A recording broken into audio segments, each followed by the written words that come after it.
नमस्कार दोस्तों, आज हम पढ़ेंगे हिंदी व्याकरण के बारे में।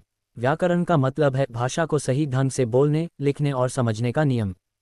भाषा का परिचय, इंट्रोडक्शन। हम सभी बोलते हैं, सुनते हैं, लिखते हैं, पर क्या आपने सोचा है कि भाषा असल में होती क्या है?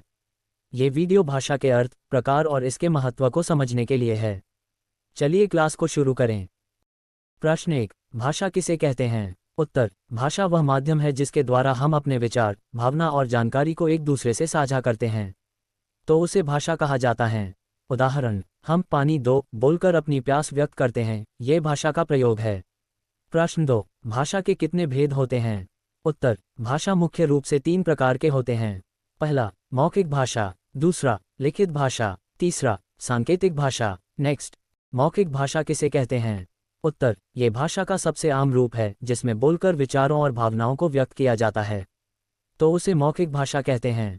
उदाहरण के लिए, भाषण, बातचीत, नाटक, रेडियो और टेलीफोन। लिखित भाषा किसे कहते हैं? उत्तर, लिखित भाषा वह भाषा है जो लिखकर व्यक्त की जाती है। इसमें अक्षरों और चिन्हों का उपयोग किया जाता है। उदाहरण के लिए, पत्र, किताबें, समाचार पत्र और लेख। सांकेतिक भाषा किसे कहते हैं? उत्तर, सांकेतिक भाषा वह भाषा है जो संकेतों और इशारों का उपयोग करके समझाई जाती है।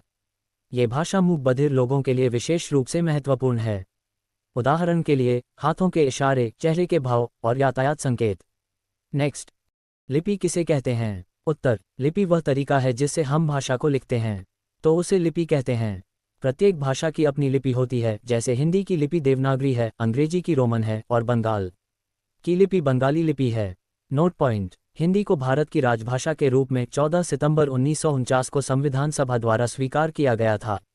नेक्स्ट, व्याकरण किसे कहते हैं? व्याकरण वह शास्त्र है जो किसी भाषा को शुद्ध रूप से बोलने, लिखने और समझने के नियमों का अध्ययन कराता है, तो उसे व्याकरण कहते हैं। व्याकरण को कितने भागों में बांटा गया है?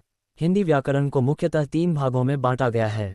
पहला, वर्ण विचार। दूसरा, शब्द विचार। तीसरा, वाक्य विचार। अब आपने सीखा कि व्याकरण के कितने प्रकार होते हैं और उनकी क्या विशेषताएं हैं। अगर आपको यह वीडियो पसंद आया हो तो लाइक, शेयर और सब्सक्राइब करना न भूलें। जय हिंद, जय भारत।